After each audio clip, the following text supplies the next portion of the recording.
We are definitely through the looking glass when the more politically left members of our Bitcoin community find themselves more closely aligned with Senator Ted Cruz than with Elizabeth Warren. This podcast is for information and entertainment purposes only. Nothing on this podcast should be construed as financial advice. All views expressed on this podcast are solely the opinions of the host and/or any guests that we might have from time to time. Nothing on this podcast should be construed as a specific inducement to make a particular investment or to follow a particular investing strategy.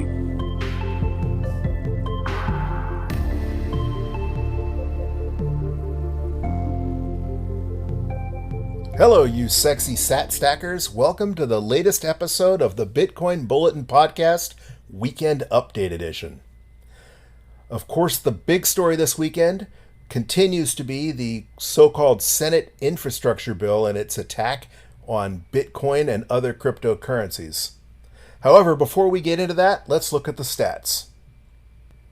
Bitcoin is currently priced at $43,968.66, and while that is down a little bit on the 24-hour period, it is down significantly from the $45,000 that we briefly topped earlier this afternoon. We're currently at block height 694,853, and we're about 4 days away from the next difficulty adjustment, which is tentatively scheduled to occur on August 12th and will be about 8%. The network is currently processing 2.24 transactions per second. As usual, we're seeing lower volume because it is a weekend. Sundays tend to show lower volume than the rest of the week, but even taking that into account, it's still a little low for what I'd like to see during a sustained bull run, as obviously the lower number of transactions, the lower volume that's being traded, the easier it is for prices to be manipulated. All right, and now on to the main story, which is arguably one of the largest regulatory attacks to be attempted on the Bitcoin network outside of the People's Republic of China. As most of you are aware, a last-minute amendment to the so-called must-pass Senate infrastructure bill added a provision that would label pretty much anybody having anything to do with cryptocurrency as a broker and subject them to the bank secrecy laws and tax reporting requirements. Basically meaning that any time a transaction went through your node or through your wallet, or if you were a miner, that you would have to submit a 1099 and do know your customer and follow know your customer rules for every single transaction.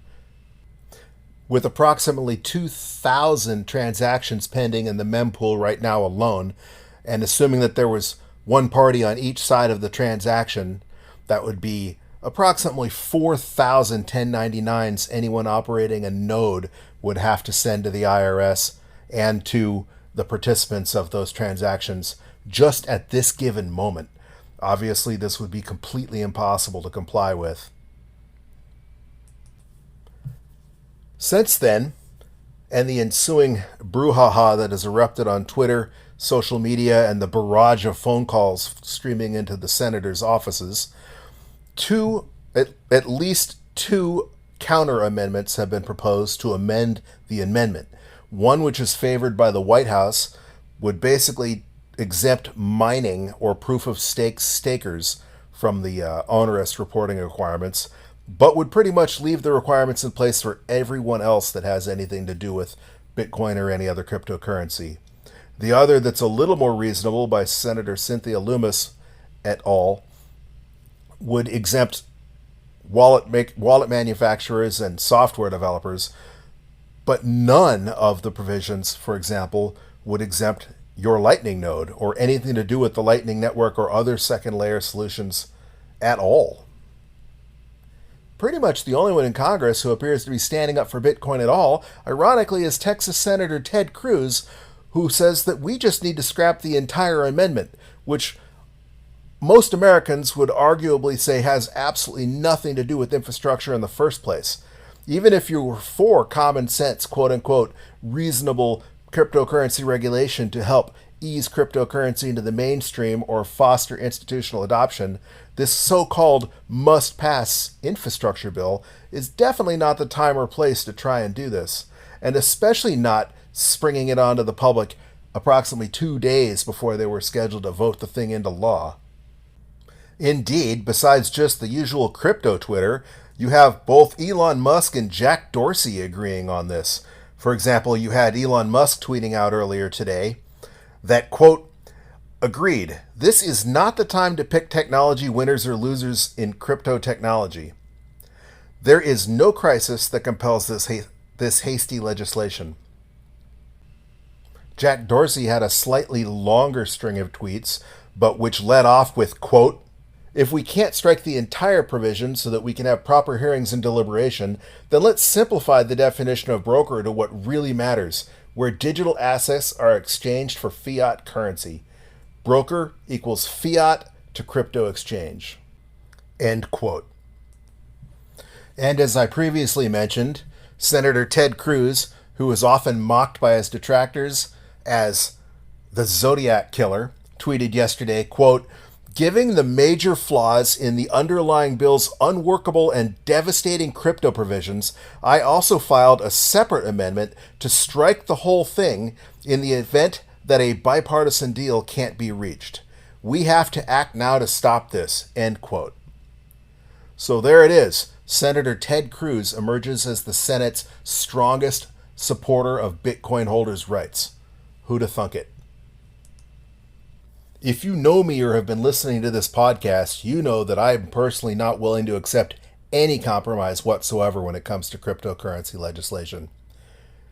This government has a horrific track record of every time that you give them an inch, they go for a mile. The minute the ink is dry on this legislation, you know they're going to be coming at you with yet another attack, demanding even more compliance, even more restriction, until Bitcoin has been completely eliminated. That is just the nature of how they play the game. It's the same way that we found ourselves with a dollar that's lost 98% of its value. It's the same way that we found ourselves waking up with less freedom of speech, with less right to privacy, with all of our rights being slowly yet constantly eroded.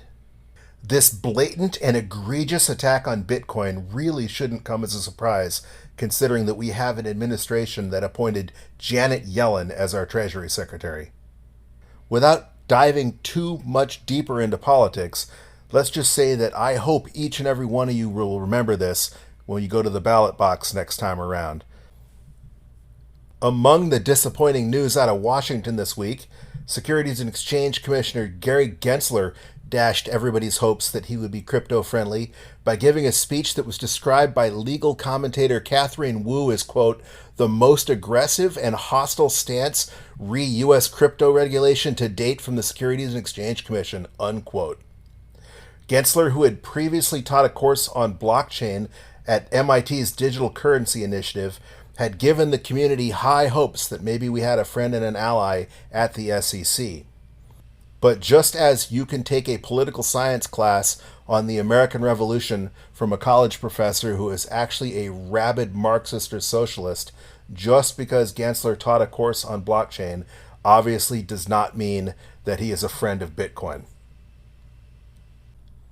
All right, getting back to some more positive news. Bitcoin price is definitely in positive in the last couple days, with the OG currency up 7% this week and an astonishing 30% over the month. If you follow Ecoinometrics on Twitter, they tweeted yesterday, quote, finally, exclamation point, it looks like the breakout that will put BTC out of this drawdown is here, unquote. And with the famous Plan B retweeting his July 2nd post saying that his, quote, on-chain data analysis tells him that this bull is not over and that 64K was not the top. To date, Plan B is steadfastly sticking by his stock-to-flow model. Hopefully, as the one and only Adam Meister, aka the Bitcoin Meister, is notorious for saying, we are one day closer to a new all-time high.